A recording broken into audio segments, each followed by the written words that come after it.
এই বছৰ হাইস্কুল পৰীক্ষা 1046টা চেণ্টাৰত 4,38,565 জনে পৰীক্ষা দিব আৰু হায়াৰ ছেকেণ্ডাৰী 821টা চেণ্টাৰত 3,30,744 জন কেণ্ডিডেটে পৰীক্ষা দিব। এই পৰীক্ষাৰ কাৰণে যাৱতীয় প্ৰস্তুতি আমাৰ আৰম্ভ হৈছে, মানে আৰম্ভ নহয়, আমাৰ ফালৰ পৰা অলপ শেষৰ ফালেই গৈ আছে।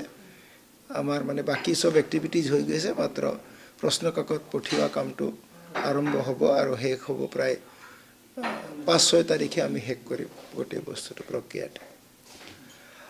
এই বছৰৰ এটাই নতুনত্ব আছে in case of high school এক্সামৰ ক্ষেত্ৰত, যে আগতে আমি কুৱেশ্যন পেপাৰবিলাকত এটা কুৱেশ্যনতে প্ৰত্যেকটা লেংগুৱেজ লিখি দিছিলোঁ, 5টা লেংগুৱেজত আমি কুৱেশ্যন পেপাৰ কাটোঁ।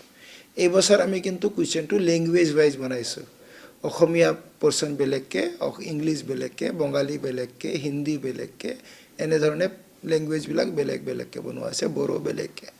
গতিকে যি ষ্টুডেণ্টে যিটো ভাষাত পৰীক্ষা দিব তেওঁ নিজৰ ভাষাটো চালেই হৈ যাব। এটাই মাত্ৰ নতুনত্ব আছে। হায়াৰ ছেকেণ্ডেৰীৰ ক্ষেত্ৰত এই বছৰ কোনো নতুনত্ব নাই। এভৰিথিং কুৱেশ্যন পেপাৰ বা পেটাৰ্ণ যোৱা বছৰৰ দৰেই আছে।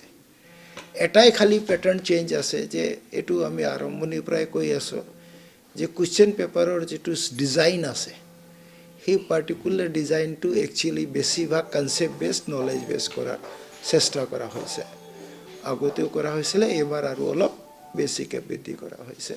আৰু সেইটো কাৰণে প্ৰস্তুতি হিচাপে আমাৰ যিমান ইউনিট টেষ্টবিলাক হৈ গ'ল, হাফ ইয়াৰলি হৈ গ'ল, তাতেও তেনেকুৱা কুৱেশ্যন পেপাৰে আহিছিলে।